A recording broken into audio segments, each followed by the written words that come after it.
একটি রোজা যে রেখেছে আমার নবী বলেছেন তাকে কখনোই জাহান্নামের আগুনে স্পর্শ করবে না। তাহলে রোজা রাখতে লাভ না লস? ফরজ রোজা রাখলে আরো বেশি লাভ। কথা কয় না বন্ধু? সবচেয়ে বড় মজার জায়গা হলো নবীজি একটা প্রশ্ন করলেন, অসুস্থকে কে সেবা করেছো? এবার আবু বকর হাত তুললেন। অসুস্থ মানুষের সেবা করার ফজিলত কি জানেননি? জানেন না, জানেন না, জানার চেষ্টাও করেন না।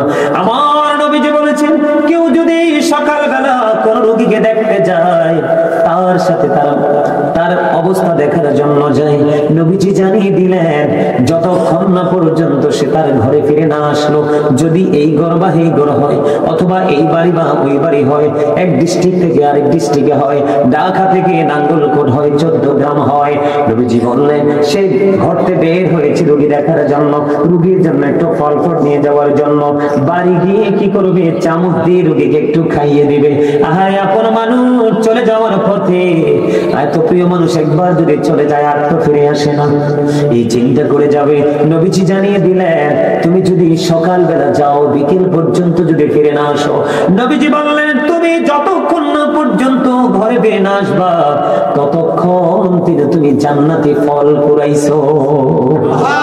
সুবহানাল্লাহ বলেন না? আরো জোরে বলেন সুবহানাল্লাহ। তাহলে এগুলাতে ফজিলত আছে না নাই? এগুলো করার নাম হলো প্রেম, এগুলো ছেড়ে দেওয়ার নাম হলো বন্ধু দুশ্মনী। ঠিক না? আমাদের মধ্যে যে মিসকিন আছে না নাই? কথা কয় না? মানুষকে খাওয়াইলে লাভ না লস? আপনাদের দেশে ফতুয়া দেওয়ার মতো আসেনি, মানুষ মরলে খাওয়ান যায় না? বেড়াতে এরকম কয়। এই পণ্ডিত গুলোর কথা শুনলেন না, এরা অবার পণ্ডিত। কথা কয় না? আল্লাহ রাসূল কয় আল্লাহর কাছে দুটো কাজ বেশি পছন্দ। কয়টা? একটা হলো পরিচিত হোক অপরিচিত হোক মুসলমানকে দেখলে সালাম দিয়ে দিবা। দ্বিতীয়ত হলো যারে খাওয়াইবা পেটটা ভরে খাওয়াই দিও। সুবহানাল্লাহ। একদিন নবীজির কাছে মেহমান আসলো, আসার পরে নবীজি বিবিদের ঘরে খবর পাঠালেন কিছু আছে কিনা।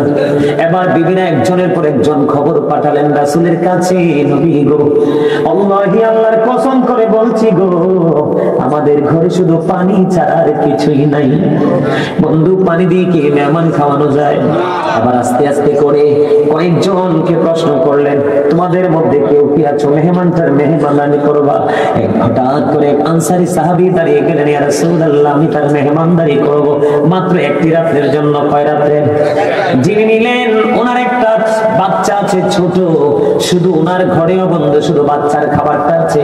উনি বাড়ি চলে গেলেন, যাইয়া বিবিকে ডাক দিয়ে বললেন বিবি রে, ও বিবি তুমি আজকে বাচ্চাটাকে সন্ধ্যা হলেই প্রদীপটা নিভাইয়া বাচ্চাটাকে ঘুম পাড়াইয়া দিও, আমার সাথে মেহমান আছে, আজকে মেহমানদারি করতে হবে। নবীর কাছ থেকে চাইয়া তাকে আনছি আপ্যায়নের জন্য। বিবিকে যেমন বলেছে তেমন বিবি কাজটা করলেন, বন্ধু কাজটা করলেন, বাচ্চাটাকে ঘুম পাড়িয়ে দিলেন। ও বন্ধু বাচ্চার খাবারটা মেহমানটাকে খাওয়াই দিল। এবার দিন রাত্রটা পার হয়ে গেল, সকাল যখন হলো, এবার নবীজির দিকে যখন যায় ওই আনসারী সাহাবীকে দেখে নবীজি শুধু মিষ্টি মিষ্টি হাসি দেয়। এবার যখন কাছে গেল, কাছে যাওয়ার পরে বন্ধু প্রশ্ন করলো, ইয়া রাসূলুল্লাহ নবী গো আপনার চেহারা মোবারকে মিষ্টি হাসি ফুটিয়েছে, তার কারণটা কি? এবার নবীজি বললেন তুমি গত রজনীতে মেহমানের সাথে যে ব্যবহার করেছো, এই ব্যবহারে আমার মালিক অনেক বেশি খুশি হয়েছে, এই খবর শুনেছি, এই জন্য আমি নবী তোমাকে দেখে মিষ্টি হাসি দিয়ে দিয়েছি।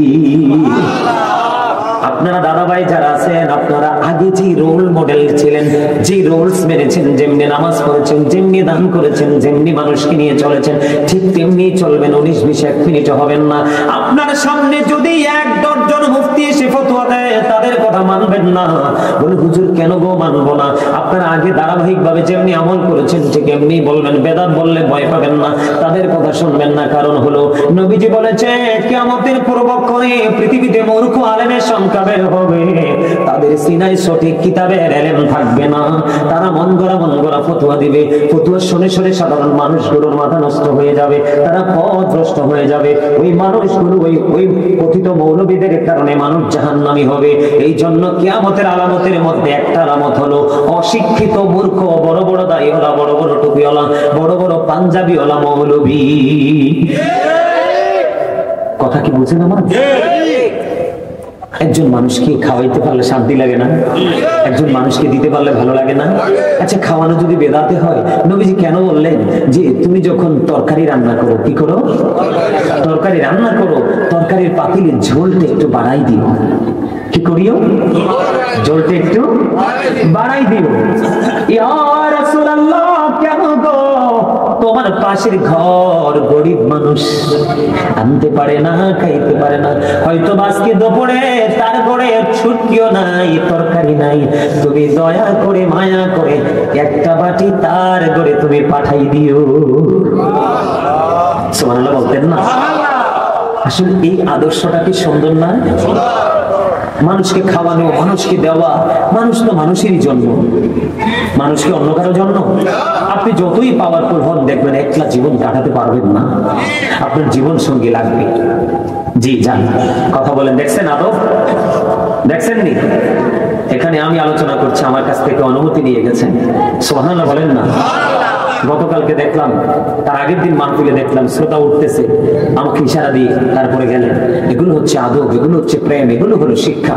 এখনকার যুবকদের মাঝে সেটা নাই। তার কারণ হলো আমরা ব্যর্থতার দায় কিন্তু আমরাও এড়াতে পারি না। এই ব্যর্থতার দায় কিন্তু আমাদেরকে নিতে হবে। আমরাও সঠিকভাবে কাজ করতে পারছি না।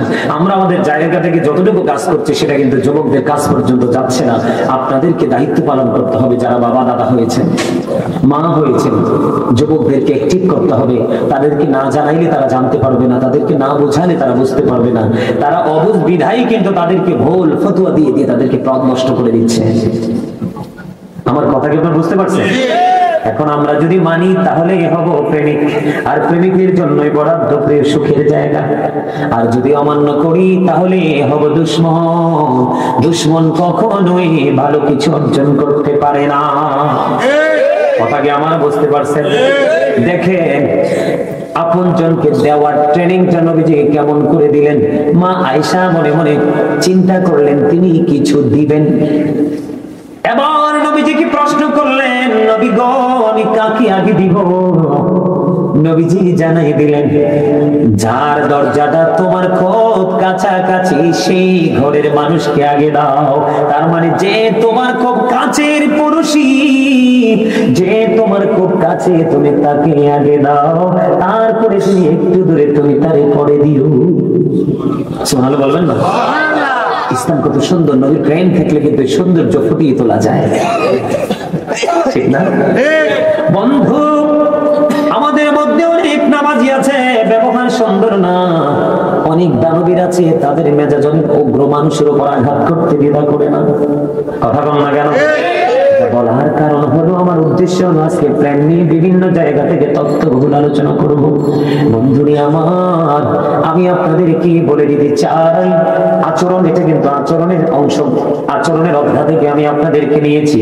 আল্লাহর হাবিবকে হযরত আবু হুরায়রা রাদিয়াল্লাহু তাআলা আনহু থেকে হাদিস খানা বর্ণিত, আমার নবীকে একজন জনৈক ব্যক্তি দুটো প্রশ্ন করলেন। কয়টা? দুটো প্রশ্ন করলেন। একজনের দিকে ইশারা করে বললেন, ইয়া রাসূলুল্লাহ, নবী, ওই মানুষটা অনেক বেশি নফল ইবাদত করে, দান সদকা করে, কিন্তু নবী গো, তার ব্যবহারটা তো সুন্দর না, তার ব্যবহারে মানুষের কলিজায় আঘাত লাগে। নবীজি সঙ্গে সঙ্গে বলে দিলেন সে জাহান্নামী। আরেকজন মহিলার দিকে ইঙ্গিত করে বললেন, ইয়া রাসূলুল্লাহ, ইয়া হাবিবাল্লাহ, নবী, নবী গো। আরেকজন মহিলার দিকে ইঙ্গিত করে বললেন, হাদিস শরীফের মধ্যে এসেছে, নবীজি কি বললেন, নবী, ওই মহিলাটা বেশি দান সদকা করে না, বেশি ইবাদত বন্দেগী করতে পারে না, কিন্তু নবী গো, তার ব্যবহারে তো মিষ্টি, তার আচরণ শুনলে মানুষের কলিজা ঠান্ডা হয়ে যায়। এবার নবীজির সঙ্গে সঙ্গে জানিয়ে দিলেন সেই জান্নাতি। শুধু নামাজ পড়লে চলবে না। দেখবেন আমাদের দেশে অনেক হুজুর আছে, স্টেজে বসে নামাজ পড়লে শুধু জান্নাতে যাওয়া যায় না। নামাজটাকে টেকসই করতে হলে আপনার প্রাসঙ্গিক যা আছে সব সুন্দর করতে হবে। আমি ব্যবহারের কথা বলছি। দেখবেন অনেক শক্ত একটা জিনিস, অনেক স্ট্রং পরিবেশ, এটাকে শান্ত করা কোনোভাবে যায় না। কিন্তু দেখবেন যখন আপনি কোমল হয়ে যাবেন, নরম হয়ে যাবেন, অনেক কঠিন জিনিসটাও বন্ধ সফট হয়ে যায়। কথা কয় অনেক হার্ড জিনিসটা কিন্তু অনেক ইজি হয়ে যায়, শুধুমাত্র ব্যবহারের কারণে। ব্যবহারে সুন্দর করতে হবে, মাধুর্যপূর্ণ করতে হবে, অন্যথায় সফলতা সম্ভব না। এবার আসেন রাসূল ব্যবহার আমাদেরকে কেমনে শেখালেন। বন্ধুকে তা প্রমাণ করে দুজন, একজন হলো গরিব, একজন হলো ধনী, দুজন সম্পর্কে দুটো সেন্টেন্স করবো কিনা? The rich are not always happy, ধনীরা সবসময় সুখী নয়। The poor are born to suffer, গরিবরা জন্মগ্রহণ করেছে দুঃখ ভোগের জন্য। এখন এই গরিবরা যে দুঃখটা ভোগ করে, সাফারটা করে, এই সাফারটা কার পক্ষ থেকে আসে? আরে না, এই সাফারটা আল্লাহর পক্ষ থেকে আইব, কিন্তু আপনার আমার সমাজের বড় লোক থেকে আসে। কোত্থেকে আসে? কথা কয় না, আরো জোরে। আপনি আমি যেটা দেখি, এটা কার পক্ষ থেকে হয়? সমাজের দরিদ্র মানুষগুলো নির্যাতন কার পক্ষ থেকে আসে? নির্যাতিত হয় যারা ধনী তাদের থেকে না? কথা কয় না, কেউ ডাইরেক্ট, কেউ ইনডাইরেক্ট। আপনারা টিভিতে দেখেন না, বড় বড় গ্রুপের মালিকরা এক গ্রুপ আরেক গ্রুপে মারে, এক গ্রুপের দল আরেক গ্রুপ নিয়ে বন্দি করে গুম করে, করে না কিনা? হুট করে এখানে আসলে যে কেন? আচরণ বিধি বোঝানোর জন্য। আমার রাসূল বলে দিলেন, ধনী মানুষ যিনি 10 তলা ভবন বানাবেন, পাশের এক গুন্ডার প্লট হলো আরেকজন গরিবের। আল্লাহর নবী শিখাই দিয়েছে, দেখেন ইসলাম কত সুন্দর, নবীর প্রেম কত প্রেমময়, নবীর প্রেম বন্ধু কত মধুর। নবীজি বললেন, তুমি 10 তলা বাড়িটা বানাইবা, বাড়িটা ড্রয়িং ট্রয়িং তুমি প্ল্যান সবকিছু পাস করে ফেলেছো, এখন তুমি বাড়ি বানাইতে হলে তুমি তোমার পাশের গরিবের সাথে একটু পরামর্শ করে নিও। সুবহানাল্লাহ, কম না? আমরা জোরে কি করে নিও? তোমার পাশের গরিবকে উস্তা মেরে জায়গাটা দখল করে পুরোটা বাড়ি বানাইও। তোমার পাশের যে দরিদ্র লোক, তার সাথে তুমি একটা সিম্পল বৈঠক করে নিও। কেন গো নবী বৈঠক করতে হবে? কারণ তুমি একটা বাড়ি বানাবা, কমপক্ষে 100 বছরের বাজেট, ঠিক না?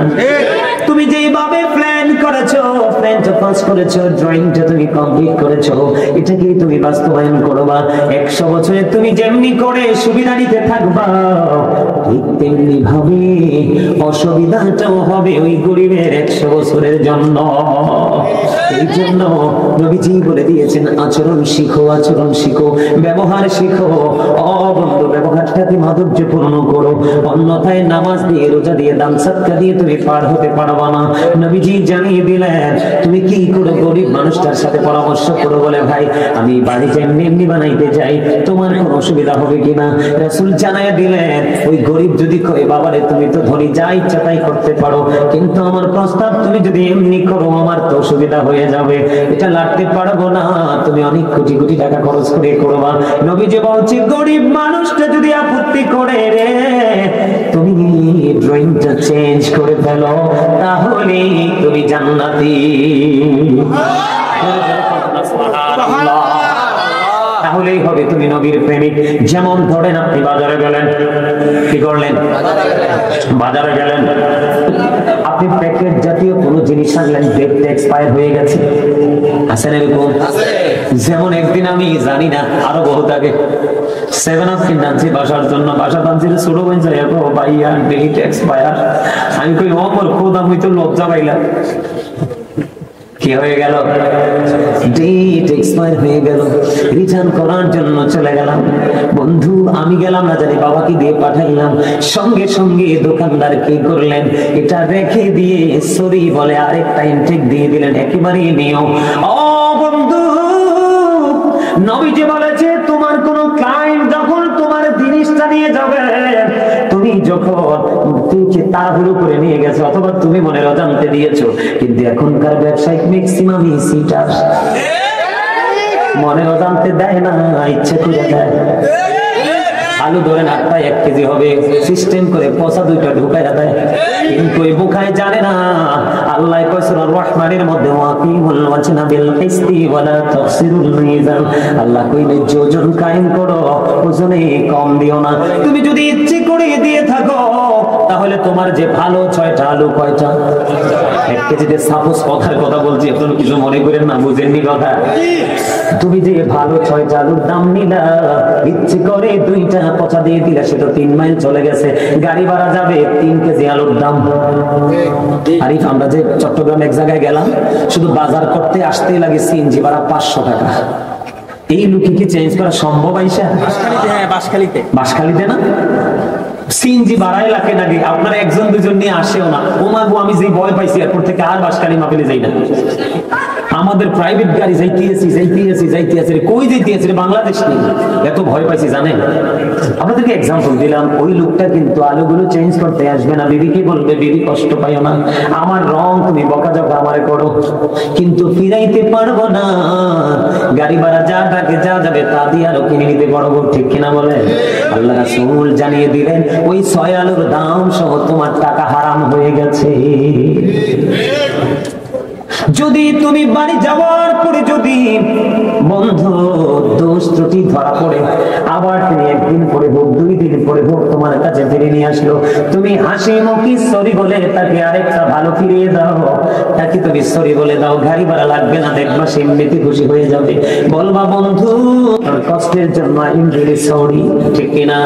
তখন দেখবেন আপনার ক্লায়েন্ট খুশি হয়ে যাবে, হৃদয় রাজ্যটা ভরে যাবে, তার রিটার্ন আসার পরিশ্রমটা কি হয়ে যাবে? একেবারে বন্ধু শান্ত হয়ে যাবে। আল্লাহর নবী বলেছে তুমি তোমার ওই ক্লায়েন্টের সাথে, কাস্টমারের সাথে এত সুন্দর আচরণ করলা, তোমার জন্য বরাদ্দ অবর্ণীয় সুখের জায়গা জান্নাত।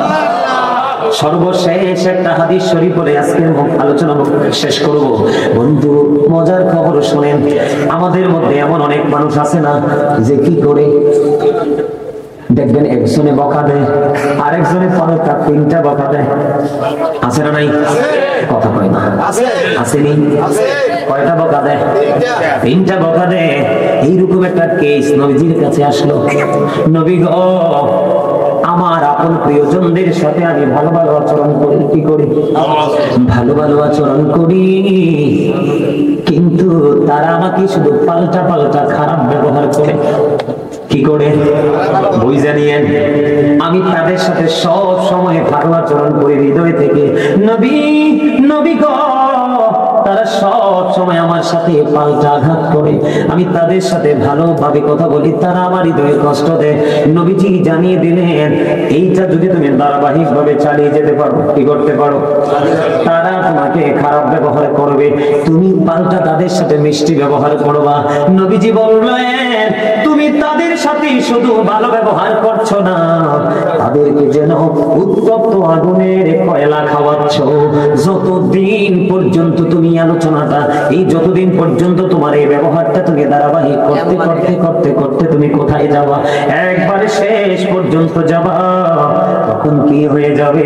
প্রতিনিয়ত তুমি ভালো ব্যবহার তো করছো না, তুমি যেন তাকে উত্তপ্ত আগুনের কয়লা খাওয়াচ্ছ। জোরে জোরে বলেন সুবহানাল্লাহ। আপনার সাথে কেউ খারাপ ব্যবহার করলে আপনি কখনোই কারোর সাথে খারাপ ব্যবহার পাল্টা করবেন না। সে আপনার সাথে বিকট চেহারা নিয়ে তাকাবে, আপনি তার সাথে মিষ্টি হাসি দিবেন, ঠিক আছে?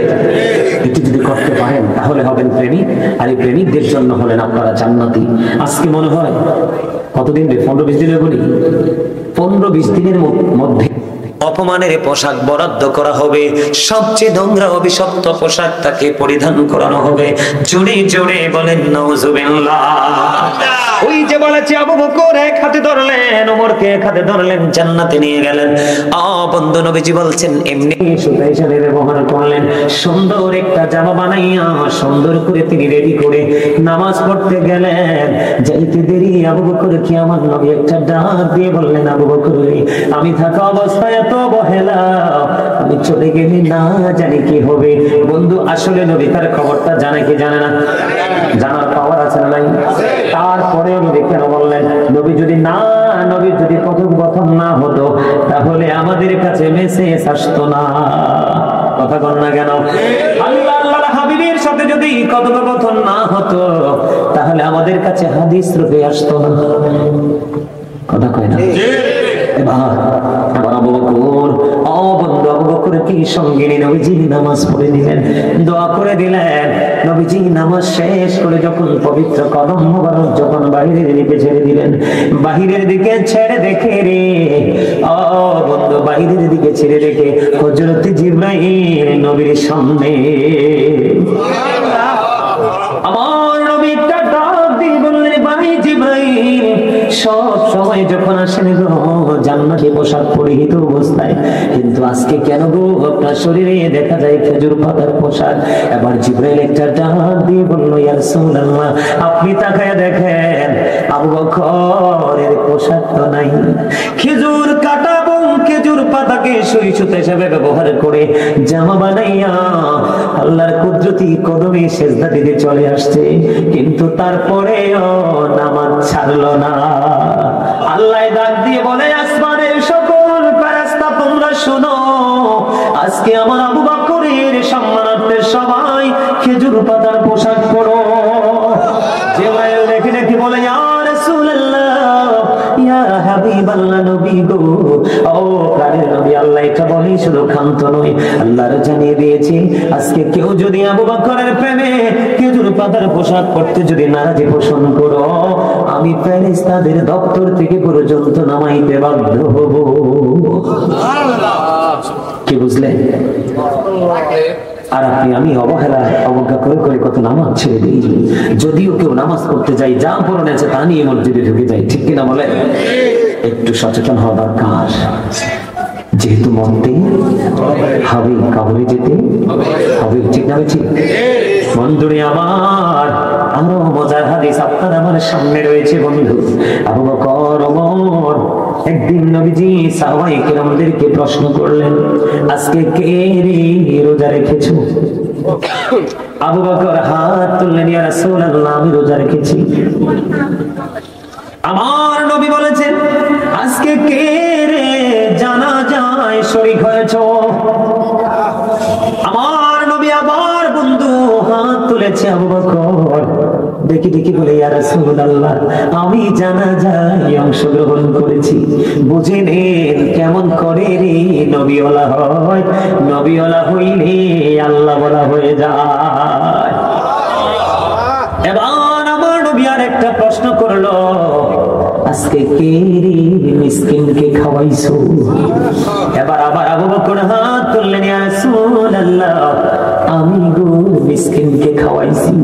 এবার আমার নবী একটা ডাক দিয়ে বললেন, তোমাদের মধ্যে কে রে আজকে অসুস্থ মানুষের সেবা করেছো? এবার আবার আবু বকর হাতটা তুললেন, হাতটা তুলে বলে, ইয়া রাসূলুল্লাহ, ইয়া হাবিবাল্লাহ, নবী গো, আমি অসুস্থ রোগীর সেবা করেছি। চারটা প্রশ্ন করলেন নবী। হাদিস শরীফের মধ্যে এসেছে কয়টা প্রশ্ন? চারটা প্রশ্ন করলেন। চারটা প্রশ্নের উত্তর সঠিক দিলেন না হযরতে আবু বকর। এবার আমার নবীজি একটা ডাক দিয়ে বললেন, এই চারটা গুণ যার মধ্যে পেয়েছি, যার মধ্যে চারটা গুণ আছে সে জান্নাতি, তার ঠিকানা হলো জান্নাত। নবীজি জীবিত থাকতে হাদিস বর্ণনা করেছেন, ঠিক কিনা বলেন? হুজুর নবীজি এখন কি জিন্দা না? এখনো জিন্দা, তবে কখন তো ছিলেন আপনার আমার মাঝে প্র্যাকটিক্যাল। আমরা হয়তো দেখিনি, আমাদের মতো তৎকালীন যারা ছিল তারা সবাই দেখছে না বন্ধু? এখনো নবীজি জিন্দা। ওই হাদিসের সাথে বাস্তবতার মিল আছে না নাই? নবীজির রওজা মোবারকই হলো জান্নাত। ওই জান্নাতের পাশে শুয়ে আছেন নবীজির পাশে হযরতে আবু বকর। এবার আমি আপনাদেরকে বলি, আমরা কেমন প্রেমিক, কেমন সুন্নি বন্ধু, কেমন রাসূল প্রেমিক। বাড়ির ঘাটায় একজন মরে যায়, জানাজায় যাই না, কথা বল না? ও বন্ধু, আমরা জানাজায় গেলে ও তার জন্য দোয়া করে আসি না, আমাদের কাজ বেশি। কিন্তু মনে রাখবেন, আজকে আপনি তার সাথে যেমন আচরণ করবেন, আপনি চলে যাওয়ার পরেও আচরণটা ঠিক তেমনই হবে, ঠিক না? ঠিক বন্ধুরে আমার। এবার আসেন, তিনি বললেন, কে রোজা রাখছো? রোজা রাখলাম না, আর যেরকম সওয়াব হয় না গুনাহ হয়? সবে